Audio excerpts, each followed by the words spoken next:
నమస్తే, నేను మీ చార్మి. ఈరోజు మనతో పాటు ప్రస్తుతం ప్రముఖ జ్యోతిష్య, వాస్తు, సంఖ్యాశాస్త్ర నిపుణులు, అలాగే మహాగౌరి ఉపాసకులు దింటకుర్తి మురళీకృష్ణ గురూజీ గారు ఉన్నారు.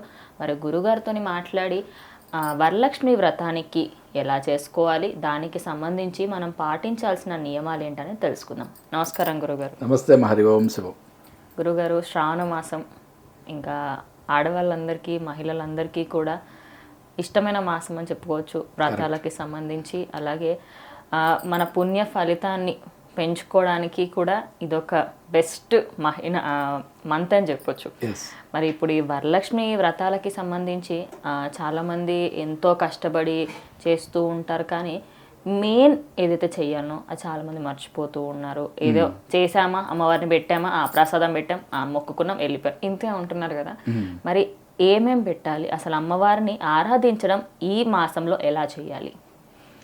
శ్రావణ మాసం అంటేనే అమ్మవారికి అత్యంత ప్రీతిపాత్రమైంది.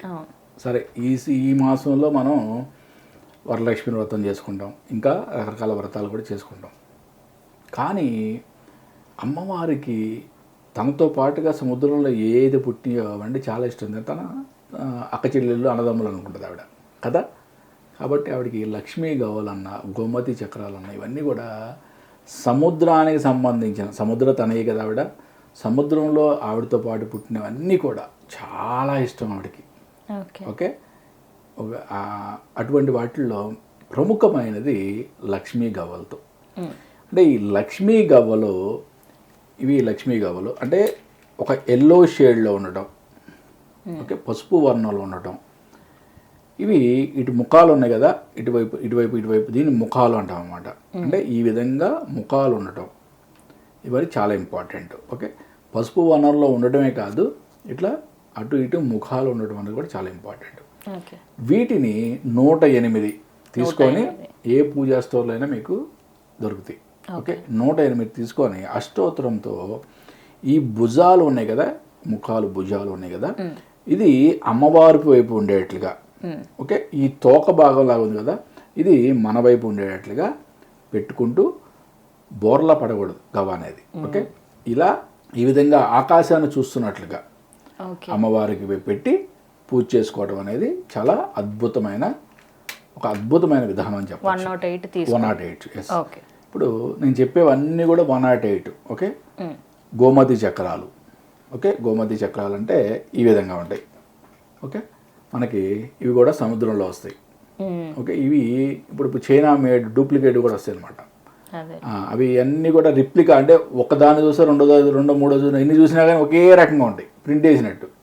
ఓకే, ఇవి కొంచెం ఇరిగిపోయినట్టుగా, అంటే ఒరిజినల్గా ఎలా ఉంటాయో అలా ఉంటాయి, ఒకదానికి డిఫరెన్స్ ఉంటాయి. ఓకే, ఇది కూడా సముద్రంలో దొరికేవే.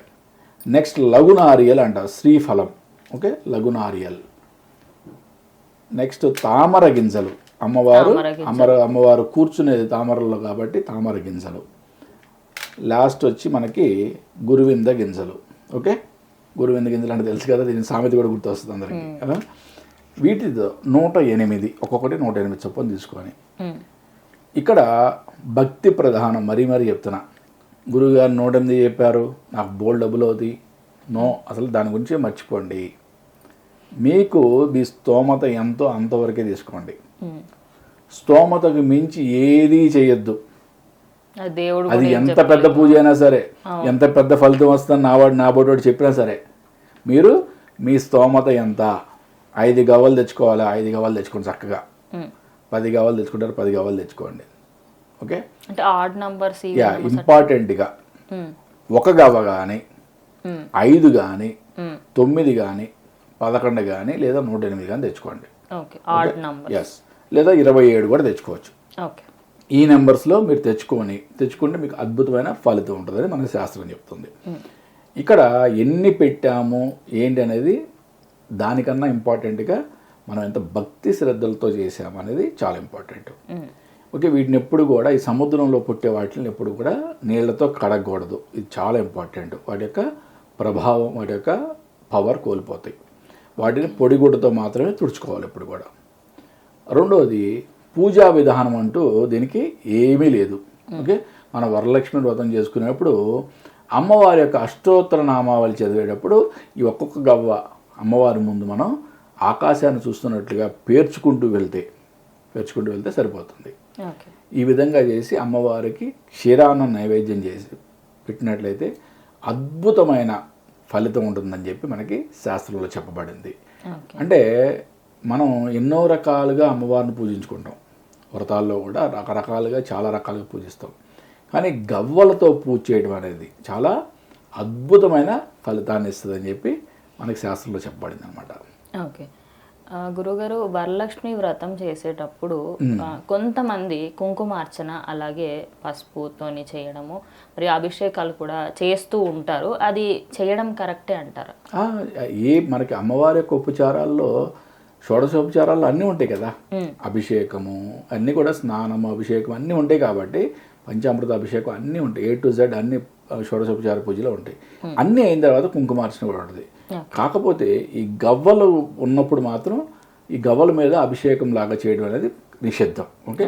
ఈ గవ్వలకి ఎటువంటి పానీయాలు తగలకూడదు. ఓకే. వీటిని ఓన్లీ పొడిగుడితో మాత్రమే తొడవాలి, అలాగే అమ్మవారి దగ్గర పెట్టి పూజించుకోవాలి అంతవరకే. కానీ దీనికి నీళ్లు కానీ, కొబ్బరి నీళ్ళు కానీ, పాలు కానీ అటువంటివి ఏవి కూడా, పెరుగు కానీ ఏవి తగలకూడదు. ఓకే. గురుగారు, మరి ఇప్పుడు ఈ పూజకి సంబంధించి అంటే ఇటు మహిళలు ఎవరెవరు చేయొచ్చు, అదేవిధంగా ఇప్పుడు ఈ మధ్యకాలంలో ఇప్పుడు అంటే ఆ రోజు నెల ఆఖరిలో ఉన్నప్పుడు, లేకపోతే వాళ్ళకి నెలసరి వచ్చింది అనుకోండి, అంటే ఇది ఎన్ని వారాలు చేస్తే అమ్మవారి అనుగ్రహం మనకు కలుగుతుంది? మధ్యలో ఆటంకం వస్తే మళ్ళీ స్టార్టింగ్ నుంచి స్టార్ట్ చేయాలా? లేదమ్మా, ఇది ఒక్కసారి చేసుకునేదే. మనం వరలక్ష్మి వ్రతం ఎప్పుడు అంటే మనం 4 వారాల్లో 2వ వారం చేసుకునే వాళ్ళు 2వ వారం చేసుకుంటారు, 4వ వారం చేసుకుంటారు. ఈ ఒక్క వరలక్ష్మి వ్రతం రోజనే కాదు, ఏ శుక్రవారం అయినా కూడా ఇది ఒక పూజ మాత్రమే, వ్రతం కాదు ఇది. ఓకే. మీకు అష్టలక్ష్మి వ్రతం అని ఇంకొకటి ఉంది, అద్భుతమైన వ్రతం. దాని గురించి ఇంకొక ఎపిసోడ్లో చాలా క్లియర్గా చెప్తాను. ఓకే. ఇది జస్ట్ పూజ, అమ్మవారి యొక్క పూజ మాత్రమే. ఈ పూజ అనేది మనం ఒక్క రోజు మాత్రమే, దీనికి నియమాలు నిబంధనలు కూడా ఏముండవు. అంటే మనం వరలక్ష్మి వ్రతానికైతే ఎటువంటి నియమాలు పాటిస్తామో అవి పాటిస్తే సరిపోతుంది. ఇది దాంట్లో ఒక అంతర్లీనమైన గవ్వల పూజ కాబట్టి ఈ పూజని ఒక అద్భుతంగా ఈ సంవత్సరం చూసిన ప్రతి ఒక్కళ్ళు కూడా అద్భుతంగా చేసుకోవాలని, మీ ఇల్లు సిరి సంపదలతో నిండాలని మనస్ఫూర్తిగా నా తల్లిని కోరుకుంటున్నాను నేను. ధన్యవాదాలు గురు. నమస్తే. హరి ఓం శివ.